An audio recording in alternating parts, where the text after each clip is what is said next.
वो बरसात की तूफानी रात थी।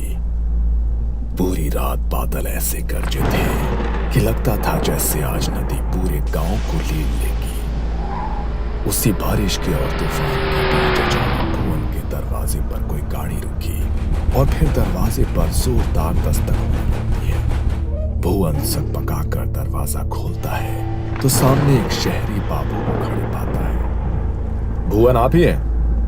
हम कोलकाता से आए हैं, एसडीएम हैं, आज ही तबादला हुआ है। सामने खड़े अफसर को देख तकरीबन 57-58 की उम्र के झुर्रीदार चेहरे वाले भुवन बाबू ने हाँ में गर्दन हिलाई और हाथ जोड़कर उन्हें नमस्कार किया।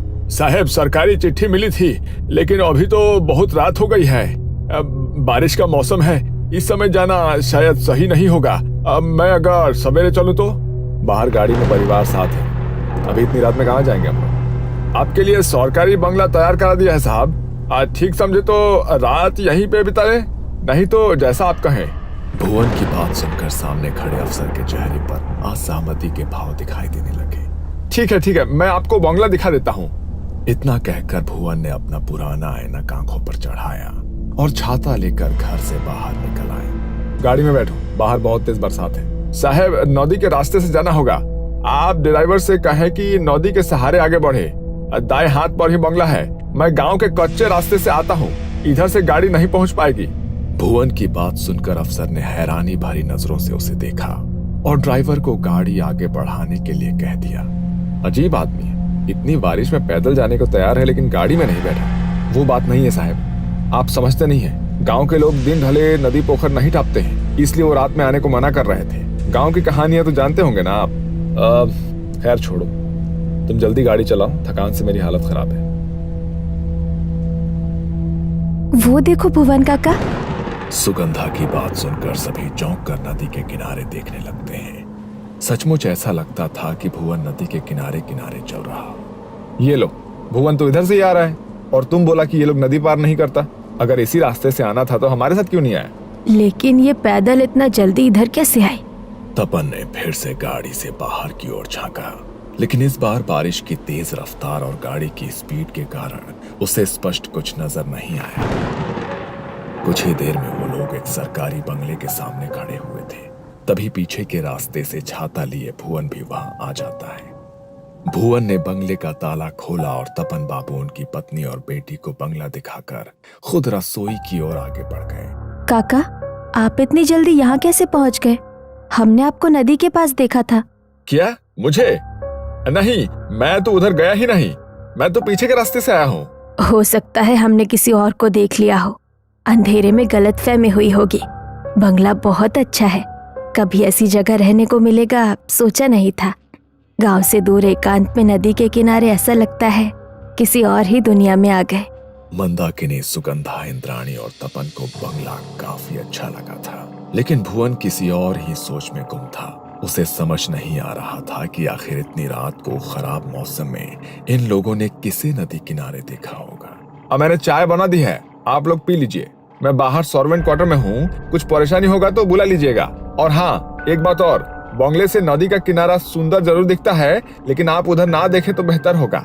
मतलब इतनी सुबह नजारा कोई क्यों नहीं देखना चाहेगा? कहने का मतलब है कि बारिश का मौसम है, गीली मिट्टी फिसलन के अलावा पानी भी बहुत है, तो आप उससे दूर रहें तो बेहतर होगा।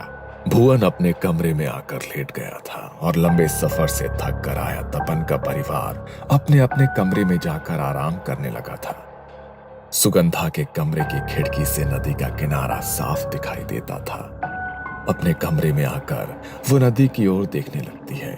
कितना सुंदर शांत नदी का किनारा है। इंद्राणी, इधर तो कितना मच्छी होगा ना। मैं कल जाकर मच्छी पकड़ कर लाऊंगी और ताजा ताजा मच्छी भात बनवा कर खाऊंगी माँ से। लेकिन वो काका बोले थे नदी किनारे जाना सही नहीं है।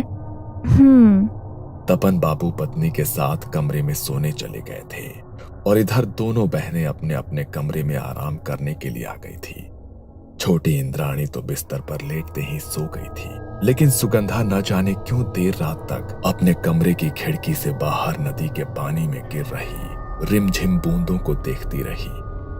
अगली सुबह सुबह नदी की तरफ कोई गया था क्या? हमारी हवेली के दरवाजे से नदी की तरफ मिट्टी पर पैरों के निशान बने हैं। सुगंधा, इंद्राणी, तुम लोग रात में उधर गई थी क्या? अब परिवार के सभी लोग तो घर में ही हैं। अब फिर इतनी सवेरे नदी पर कौन जाएगा? बच्चे तो अभी सोकर ही उठे हैं। अब कैसी बात करती हो? भुवन बाहर जाकर उन कदमों के निशानों को देखता है जो वाकई नदी के किनारे से हवेली के दरवाजे तक दिखाई दे रहे थे। ये किसी इंसान के नदी की ओर जाने के नहीं, बल्कि नदी से हवेली तक जाने का निशान है। क्या? ये कैसे हो सकता है? ये निशान तो... मैं जानता हूँ कि आप क्या कहना चाह रही हैं, लेकिन जिसके पाँव उल्टे हो उसके कदमों के निशान ऐसे ही न बनेंगे। भुवन के शब्द सुनने के बाद घर में सन्नाटा पसर गया था। सुगंधा और इंद्राणी काका की बात सुनकर घबरा गई थी। ये किस तरह की बात कर रहे हैं आप? अरे बच्चियां हैं, घबरा जाएंगे ना। बेकार की बातें छोड़िए और बाजार से कुछ खाने का सामान ला कर दीजिए, बच्चों को भूख लगी होगी। मंदाकिनी की बात सुनकर भुवन काका चुपचाप बाजार की ओर निकल जाते हैं। अगले 1-2 दिन ऐसे ही बीत गए थे। दोनों बहनों ने माँ के साथ मिलकर घर लगभग सेट कर लिया था। सुगंधा, इधर सुन तो जरा। जा बाजार से मछली लेकर आ, आज मच्छी भात बनाएंगे। और कहीं रुक मत जाना, अंधेरा होने से पहले लौट कर आना है। ठीक है माँ, मैं जाती हूँ। 16 साल की सुगंधा घर से निकली तो उसे नदी के किनारे एक लड़की दिखाई दी जो हाथ के इशारे से उसे बुला रही थी। तुम भी यही रहती हो क्या? सुगंधा की बात सुनकर दूसरी लड़की ने रहस्यमयी सी मुस्कान के साथ उसे ऊपर से नीचे तक देखा और हाँ में गर्दन हिलाती। बड़ी बड़ी काजल से सजी आंखें, मोटी चोटी, मनमोहक सा खूबसूरत चेहरा जिस पर से सुगंधा की नजर नहीं हट रही थी। कल मिलोगी, साथ में खेलेंगे। अभी मुझे बाजार जाना है मच्छी लेने, नहीं तो माँ नाराज होगी। की मच्छी? हमें माछ खेते चाहिए, मुझे मच्छी दोगी? अचानक ही सुगंधा के कानों में इंद्राणी की आवाज टकराती है। सुगंधा, ए सुगंधा, उधर क्या कर रही है? जल्दी यहाँ आ, मैं इस लड़की से बात कर रही थी। तुम्हारा नाम की? सुगंधा ने जैसे ही उस लड़की की ओर गर्दन घुमाई तो देखा कि अभी वहां कोई भी नहीं था। सुगंधा को कुछ समझ नहीं आ रहा था कि अचानक वो सुंदर सी लड़की कहाँ चली गई। हैरान होकर वो इंद्राणी के पास आती है। उधर अकेले क्या कर रही थी? माँ ने तुझे बाजार जाने को बोला ना? हाँ, लेकिन मैंने अभी एक लड़की को देखा, वो मुझसे बातें कर रही थी, फिर अचानक पता नहीं कहाँ गायब हो गई। बहुत सुंदर थी, कह रही थी यही रहती है। बातें मत बना, कोई नहीं था वहाँ, अकेले में पता नहीं क्या बड़बड़ा रही थी उधर।